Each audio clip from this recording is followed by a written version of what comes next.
The Grand Canyon, Stonehenge, Crater Lake in Oregon, and so many more are all forms of art in nature.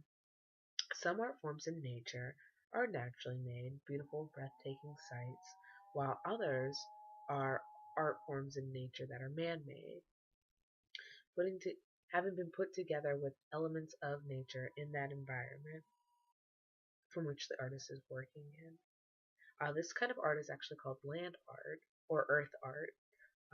It's the connection between the artist and the earth coming together to create a fascinating piece of work. In my speech, I will share some information on the connection between nature and art, and one of the art and information on one of the artists who I believe really internalizes that connection. Design Basics 3D by Stephen Patak and Richard Roth refer to nature as the ultimate designer, using the elements and time to create some of the most amazing structures and sites. The Grand Canyon, for example, was carved out by the Colorado River over millions of years. Crater Lake in Oregon was formed over 5,000 years ago. According to Wikipedia, it was formed after a volcano called Mount Mazuma erupted, causing the top of the mountain to collapse into itself and then filling up with rainwater and snow over a long period of time. The elements will always be in the process of changing and shaping the earth, and all of this is great inspiration for many artists. Land artists are artists who are inspired by the ultimate designer, so much so that they create nature from nature, or they create art from nature, excuse me. They use natural elements from the surrounding environment that they're working in, soil, rocks, sticks, leaves. The pieces are put together, usually well away from a civilized area, so that those pieces can actually go back to the earth as they erode and break down over a long period of time. They're documented with photographs and videos. One of my favorite artists is Andy Goldsworthy. He creates structures out of materials like stones, sticks, leaves, sand. In most of his work, he uses things he finds in the surrounding environment. He doesn't bring anything extra in of the outdoor space that he's working in. He's well known for the structures he builds out of stones.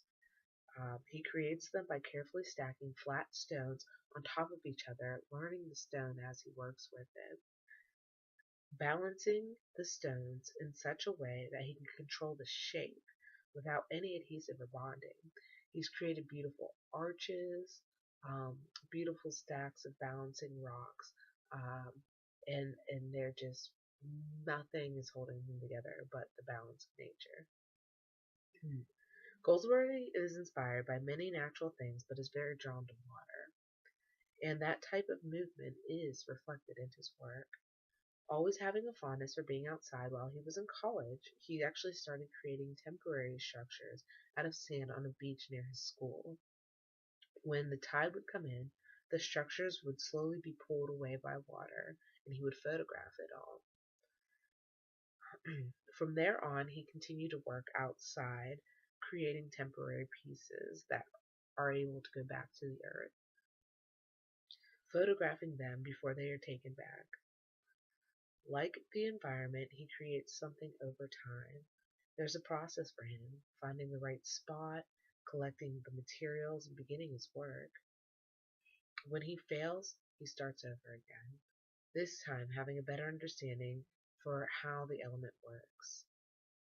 He feels a strong connection to each thing that he does. Then he lets the environment take back what belongs to it. His work is rooted in the environment he's working in, and he feels rooted to that environment as well.